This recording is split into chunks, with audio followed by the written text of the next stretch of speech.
बिस्मिल्लाहिर्रहमानिर्रहीम। आज हम एफएससी पार्ट 2 का सब्जेक्ट मैथमेटिक्स, इसका चैप्टर नंबर 5 एक्सरसाइज 5.3 का आगाज़ करने जा रहे हैं। इससे पहले कि हम अपनी एक्सरसाइज की तरफ मूव करें, हमारे पास एक दो डेफिनेशंस हैं। सबसे पहले उनको देखते हैं, फिर एक्सरसाइज की तरफ आते हैं। जी, तो डेफिनेशन हमारे पास सबसे पहले है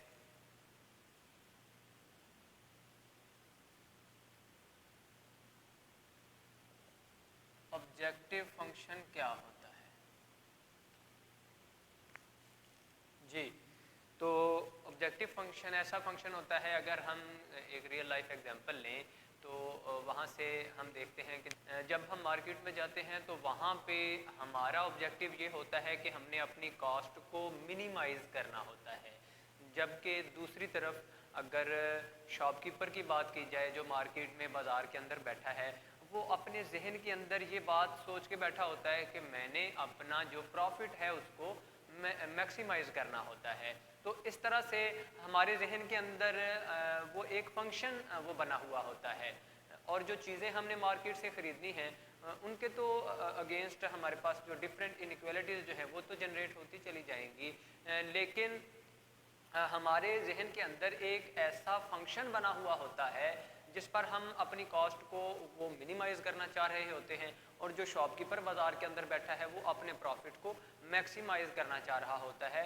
तो इस तरह डिफरेंट इनक्वालिटीज़ पर वो एक ऐसा फंक्शन बन जाता है जिसको हम फिर ऑब्जेक्टिव फंक्शन का नाम देते हैं। तो इस तरह से हम कह सकते हैं objective function is that function which is to be maximized और मिनिमाइज्ड, कि ऑब्जेक्टिव फंक्शन एक ऐसा फंक्शन होता है जिसको मैक्सिमाइज या मिनिमाइज किया जाता है।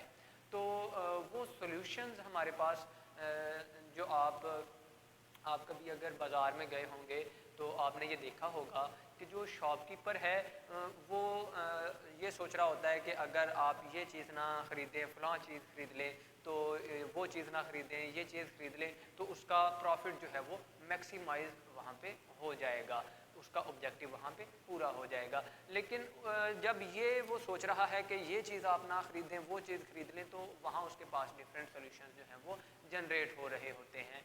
और दूसरी तरफ जब आप मार्केट में जाते हैं तो आप ये अपना ऑब्जेक्टिव लेके जाते हैं कि अगर मैं ये दो चीज़ें ख़रीद लूँ, ये तीन चीज़ें ख़रीद लूँ, तो फिर मेरी कॉस्ट जो है वो मिनिमाइज़ हो जाएगी। और दूसरी तरफ जो शॉपकीपर है वो क्या सोच रहा होता है, वो ये सोच रहा है कि अगर आप यहाँ से तीन चीज़ें ख़रीद लें, यहाँ से दो चीज़ें ख़रीद लें, और फिर उसका जो मैक्सिमाइज़ हो जाएगा प्रॉफिट वहाँ पे। यानी कि जब वो आपको यहाँ से एक चीज़ जो है वो ज़्यादा देना चाह रहा है, यहाँ से एक चीज़ कम देना चाह रहा है, एक्चुअली होता क्या है कि वो ये देख रहा होता है कि यहाँ से अगर एक चीज़ वो ज़्यादा देता है, इधर से एक चीज़ कम देता है, तो इस सॉल्यूशन से उसको ज़्यादा से ज़्यादा जो है वो प्रॉफिट वो गेन हो रहा होगा।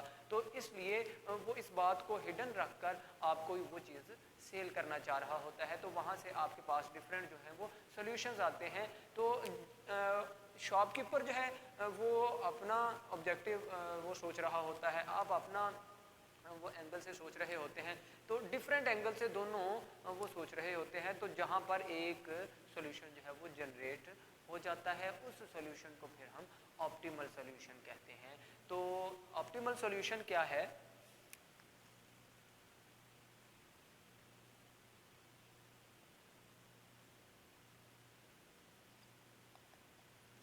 Optimal solution is that solution which is to be maximise और मिनिमाइज। ये ऐसा सॉल्यूशन होता है जिसको मैक्सिमाइज या मिनिमाइज किया जाता है, which is to be maximise और minimise to our objective function. कि ये हमारे पास ऐसा सॉल्यूशन होता है जो मैक्सिमाइज और मिनिमाइज किया जाता है, जो हमारे ऑब्जेक्टिव फंक्शन को फिर मैक्सिमाइज या मिनिमाइज करता है। तो इस तरह से ये चैप्टर जो है बहुत ही एप्लीकेबल चैप्टर है हमारी डेली लाइफ के हिसाब से।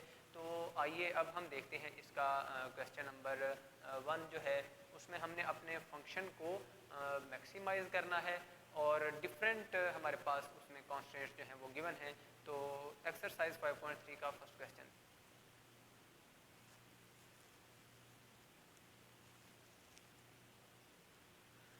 फंक्शन हमारे पास है f of x y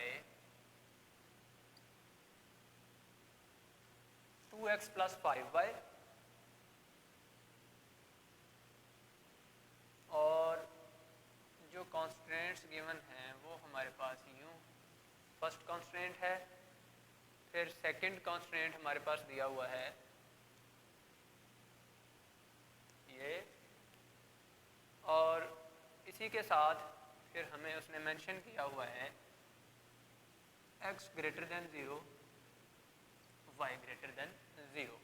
जी, तो यहाँ से अब हम अपने सबसे पहले एसोसिएटेड इक्वेशंस जनरेट कर लेते हैं। तो एसोसिएटेड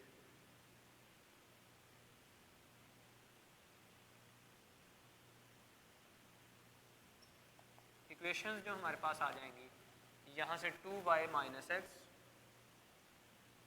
इज इक्वल टू 8 और x minus Y is equal to 4, ये फर्स्ट और ये हमारे पास सेकंड इक्वेशन आ जाएगी।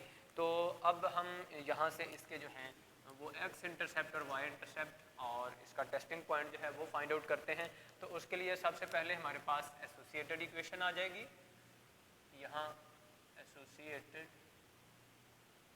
इक्वेशन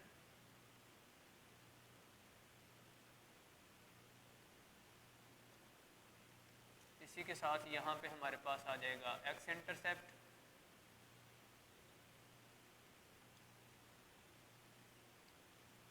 यहाँ पे आ जाएगा y इंटरसेप्ट,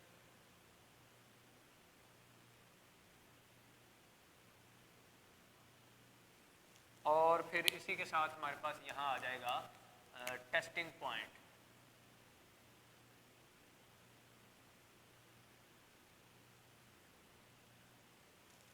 तो इस तरह बड़ी आसानी के साथ हम यहाँ से ये टेबल जो है वो जनरेट कर सकते हैं।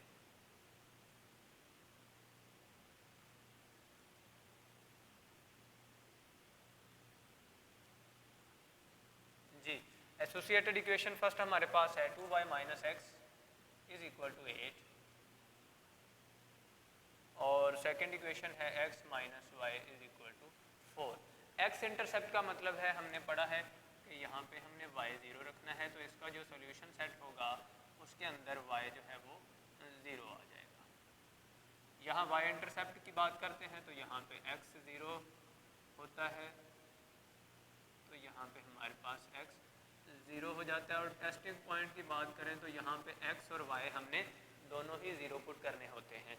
जी, तो यहाँ देखें हम जब y 0 पुट करेंगे यहाँ पे तो minus X is equal to 8, यानी x हमारे पास आ जाएगा -8, और यहाँ y को 0 पुट करेंगे तो x मेरे पास आ जाएगा 4।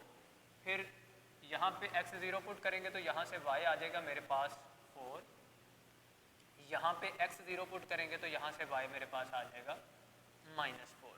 फिर इसी के साथ हमारी जो इनइक्वालिटी है इसके अंदर हम पुट करते हैं x और y 0, तो यहाँ से 0 2 into 0 minus 0 less or equal to 8, 0 less or equal to 8, तो ये हमारे पास ट्रू हो गया। अगर ट्रू है तो ये टू वर्ड्स ओरिजिन रहा होगा। फिर इसी तरह यहाँ हमारे पास 0 minus 0 less or equal to 4, 0 less or equal to 4 है, तो ये हमारे पास ट्रू हो गया। तो ये भी टू वर्ड्स ओरिजिन होगा। तो इस तरह से ये हमारे पास पॉइंट्स आ चुके हैं। अब हम इसका ग्राफ जनरेट करते हैं।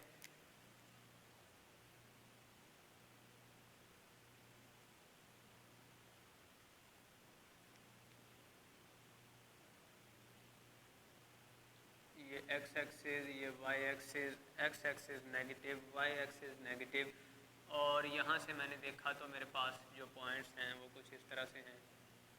मैं इनका डिफरेंस 2 2 का ले लेता हूँ।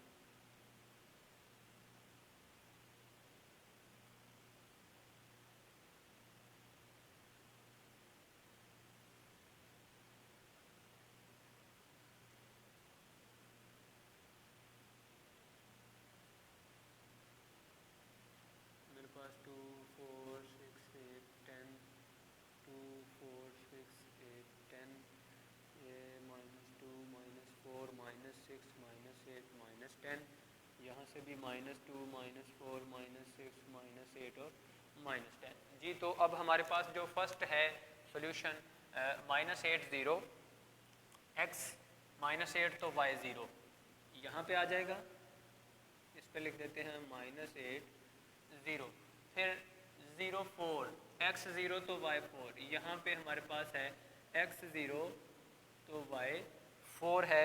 अब हम इनको मिला देते हैं,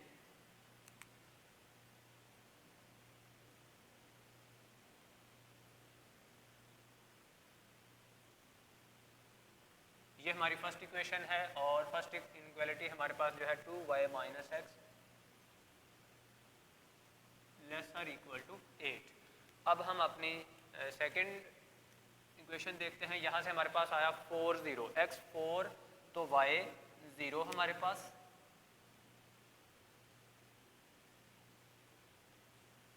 फिर 0 -4, x 0 तो y -4, ये हमारे पास। अब इनको मिला देते हैं बाय द लाइन,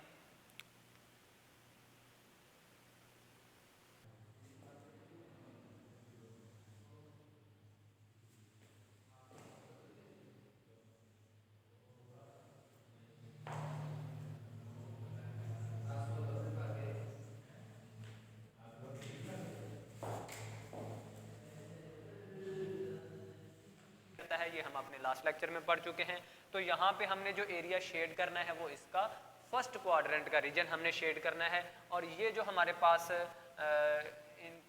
लीनियर वो लाइन आ चुकी है, ये x - y lesser equal to 4 है। तो इसने भी टूवर्ड्स ओरिजिन जाना है, इसने भी टूवर्ड्स ओरिजिन जाना है, तो इन दोनों का जो कॉमन एरिया होगा वो ये हमारे पास शेड हो जाएगा।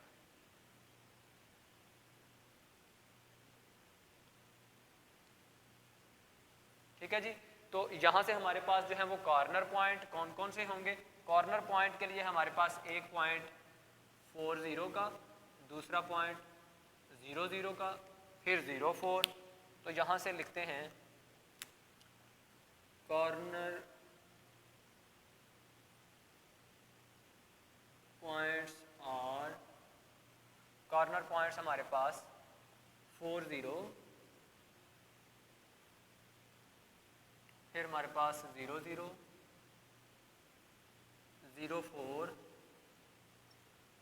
और ये एक पॉइंट है, ये हम इसको सॉल्व करके इक्वेशंस को फाइंड आउट कर लेते हैं। यहाँ से हमारे पास फर्स्ट इक्वेशन है 2y - x is equal to 8, x - y plus x is equal to 4।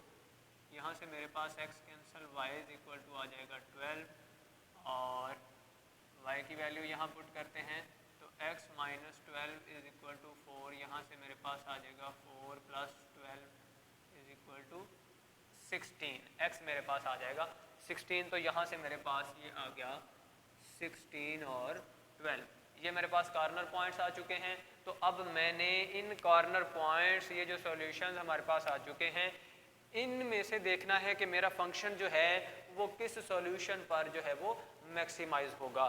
तो उसके लिए किस कॉर्नर पॉइंट पे मैक्सिमाइज होगा, हम यहाँ पे अपना फंक्शन जो है वो लिख लेते हैं।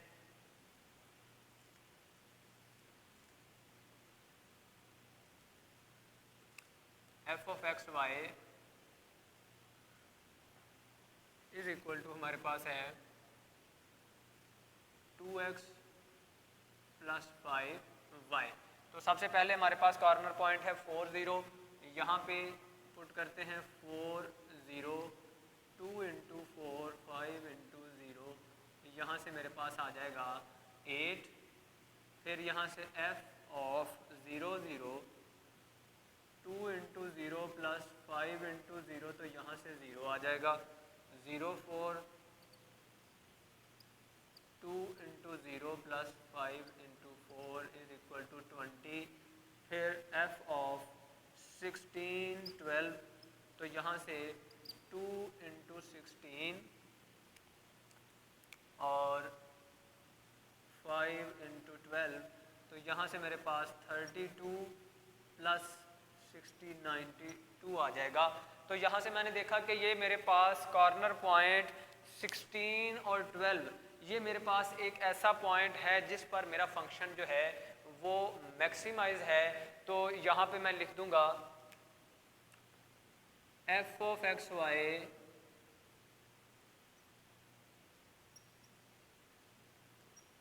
will be maximized at 16 12। ये मेरे पास जवाब आ गया। तो इस तरह से हम देखते हैं कि कैसे हमने कॉर्नर पॉइंट फाइंड आउट करने हैं, फिजिबल रीजन क्या होता है, फिजिबल सॉल्यूशन क्या होते हैं और ऑब्जेक्टिव फंक्शन हमारे पास क्या होता है और उसी के साथ हमारे जो सॉल्यूशन ऑप्टिमल हैं वो कैसे जनरेट होते हैं। तो इस तरह हमने देखा कि हमारा फंक्शन कहाँ पे मैक्सिमाइज हो रहा है, जहाँ पे सबसे ज़्यादा हमारे पास अमाउंट जनरेट हुई है 92। तो इस पॉइंट पर हमारा फंक्शन जो है वो मैक्सिमाइज होगा। और अगर हमारे पास क्वेश्चन आ जाता है मिनिमाइज के लिए कि अपना ऑब्जेक्टिव फंक्शन जो है ये आपको गिवन है, इसको आपने मिनिमाइज करना है, तो उसके लिए हम देखेंगे कि हमारी स्मॉलेस्ट वैल्यू जो है कॉर्नर पॉइंट किस पे आती है। तो जिस कॉर्नर पॉइंट पे सबसे स्मॉलेस्ट वैल्यू आएगी वो पॉइंट जो होगा उस पॉइंट पर हमारा फंक्शन फिर मिनिमाइज होगा। उम्मीद है कि ये एक्सरसाइज आपको अच्छे से अंडरस्टैंड हो गई होगी। तो अगर आपको हमारी ये वीडियो अच्छी लगी हो तो आप हमारी वीडियो को लाइक कीजिएगा, शेयर कीजिएगा और हमारी वीडियो से रिलेटेड कोई भी क्वेश्चन हो तो हमारी वीडियो पे कमेंट कीजिएगा और हमारे चैनल को सब्सक्राइब कीजिएगा और बेल आइकॉन को प्रेस करना मत भूलिएगा। इंशाअल्लाह ताला हम अपने नेक्स्ट लेक्चर में चैप्टर नंबर 7 का आगाज़ करेंगे। तब तक के लिए इजाज़त दीजिए।